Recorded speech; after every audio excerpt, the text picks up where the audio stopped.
somewhere in the frozen ground of Siberia, the Ice Age isn't actually over. It's just paused. Because every few years, the permafrost melts a little more, and people keep pulling out animals that died tens of thousands of years ago and look like they died last week. Not bones. Not fossils. Actual bodies, with fur, with skin, with eyelashes, with the last meal still sitting in their stomachs. In one case, a frozen mammoth oozed a dark red liquid that scientists believe was still partly liquid blood after more than 40,000 years in the ice. These animals are so well preserved that we know what color they were, what they ate, and sometimes exactly how they died. And the most perfectly preserved one of all, an animal frozen so completely that its face is still snarling after 28,000 years, we'll get to at the very end. Because to understand what's coming out of that ice, you first need to understand the world it came from. A world of giants. Welcome to the Ice Age, and forget everything the cartoons told you. This was the most dangerous time in the history of mammals. Let's start with the one everyone knows, because even the famous one is stranger than you think. The woolly mammoth. Roughly the size of a modern African elephant, but wrapped in a coat of thick, shaggy fur, with a layer of fat up to 4 inches deep, tiny ears to limit heat loss, and curved tusks that could grow up to 15 feet long. It was a 6-ton animal engineered, head to toe, to survive cold that would kill almost anything else. But here's the part that genuinely stops people. The mammoth wasn't a creature of some unimaginably distant past. The last woolly mammoths were still alive around 4,000 years ago, which means they were walking the earth after the Egyptians had already built the Great Pyramid. While humans in Egypt were writing on papyrus, a small population of mammoths was still surviving on a remote island in the Arctic Ocean. The pyramids are older than the extinction of the mammoth. Let that sit for a second. And those tusks weren't just for show. Mammoths used them to sweep snow off the ground to reach the grass underneath, to fight, and to dig. We've found tusks worn flat on one side from a lifetime of shoveling frozen earth. They lived in herds led by a matriarch, just like elephants today, with the same intelligence and the same social bonds. Which makes the next fact darker. We know early humans hunted them, because we've found mammoth bones with spear damage, and entire shelters built out of dozens of mammoth bones and tusks. For Ice Age humans, a single mammoth was a mountain of food, fuel, and building material. Bringing one down was the difference between surviving the winter and not. But a mammoth could at least see its enemies coming. The next animal was built to make sure you never did. The saber-toothed cat. Smilodon. Probably the single most famous predator of the Ice Age, and almost everything about it is built for one terrifying purpose. It was shorter than a modern lion but far heavier, a stocky, muscular powerhouse weighing up to 900 pounds, with front legs like a bodybuilder's. And of course, those teeth, curved canines up to 7 inches long, sticking out of its mouth like a pair of daggers. But here's what most people get wrong. Those incredible teeth were actually fragile. They could snap if they hit bone. So Smilodon couldn't just bite into struggling prey and hold on like a modern lion does, it would have shattered its own fangs. Instead, it used those slab-like front legs to pin its prey to the ground completely, holding it still, immobilized, helpless, and only then delivered a single, precise, deep bite to the soft throat or belly. It was less a chase and more an execution. Pin you down, make sure you can't move, and then use the daggers exactly once. And Smilodon may not have hunted alone. At the La Brea tar pits in Los Angeles, where thousands of these cats got trapped over the millennia, scientists have found Smilodon skeletons with horrific injuries, shattered hips, broken bones, that had healed. An animal with a shattered hip can't hunt. So how did it survive long enough to heal? The leading idea is that other Smilodon fed it. That these were social cats, living in groups, that took care of their injured. The most fearsome ambush killer of the Ice Age may also have been one that looked after its own. But for all its power, Smilodon was still just a cat. The next animal was a vegetarian, and it was the size of an elephant. Picture a sloth. The slow, fuzzy, harmless thing that hangs in trees and moves so slowly that algae grows on its fur. Now make it the size of an elephant. That was Megatherium, the giant ground sloth, and it stretched up to 20 feet long from nose to tail and weighed as much as 4 tons. When it reared up on its hind legs and tail, it stood taller than a giraffe's shoulder, using enormous hooked claws to pull entire tree branches down to its mouth. Now, Megatherium was a plant eater, but do not mistake that for harmless. Those claws were so long it had to walk on the sides of its feet to keep them off the ground, and a single swipe from an arm that size could have disemboweled almost any predator alive. Even the saber-toothed cats and giant bears of South America would have thought twice. There was simply nothing that could safely bring down a healthy adult Megatherium. It was a 4-ton wall of muscle and claws that happened to eat leaves. And there's a genuinely unsettling scientific debate about this one. A few researchers have suggested, based on the structure of its arm joints, that Megatherium might have occasionally done more than eat plants, that it may have used those claws to drive other animals off their kills and scavenge the meat. We can't prove it. But the very fact that scientists can look at this gentle-looking giant and seriously ask, did it also eat meat, tells you everything about how formidable it was.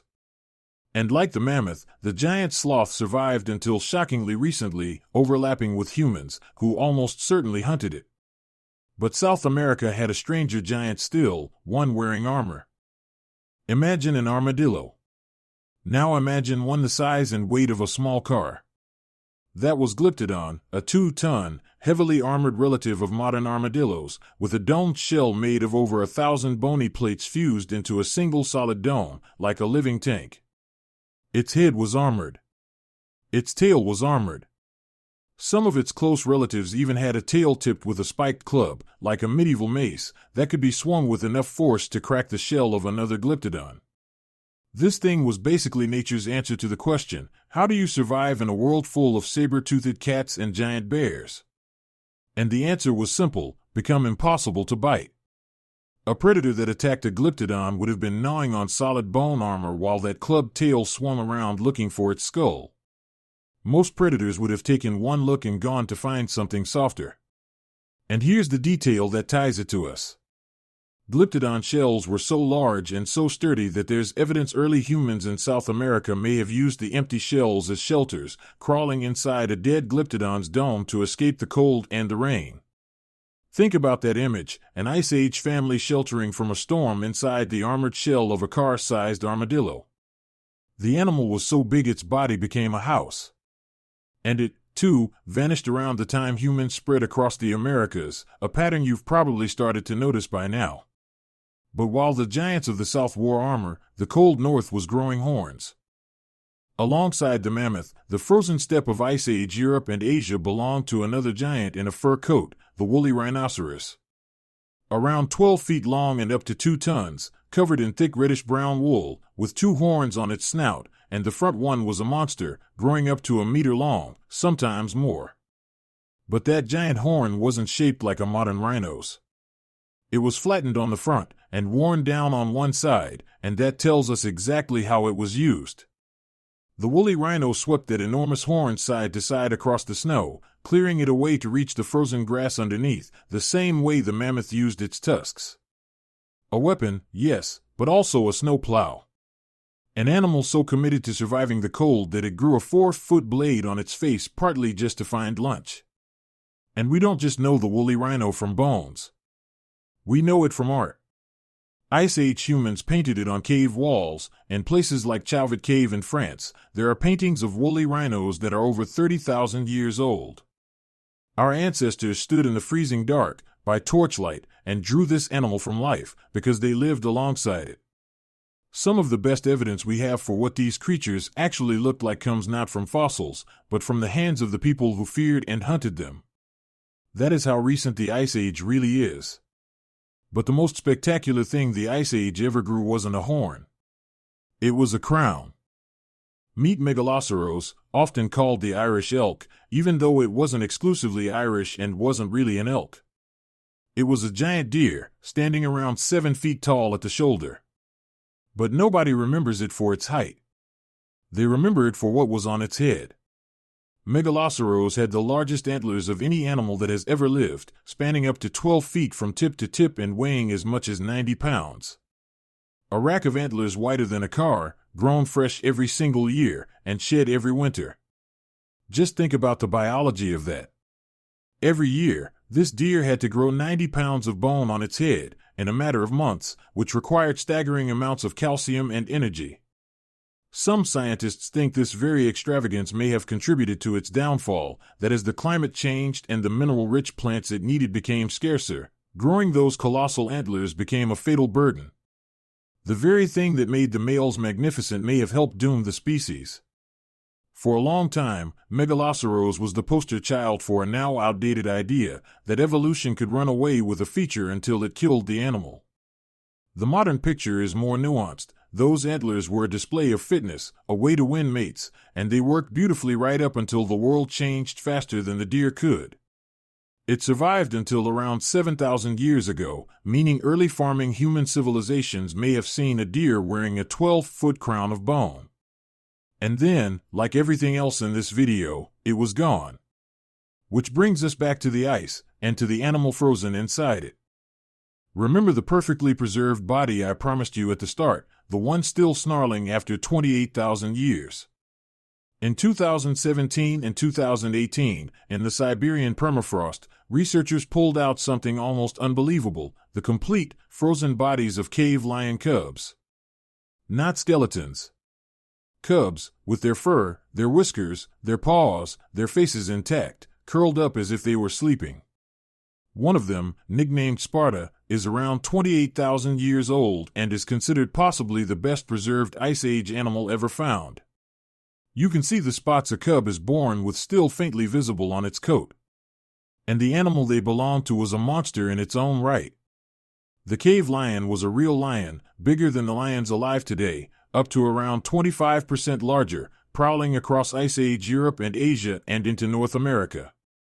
It hunted reindeer, young mammoths, and competed with hyenas and wolves and bears for every meal in a frozen, brutal world.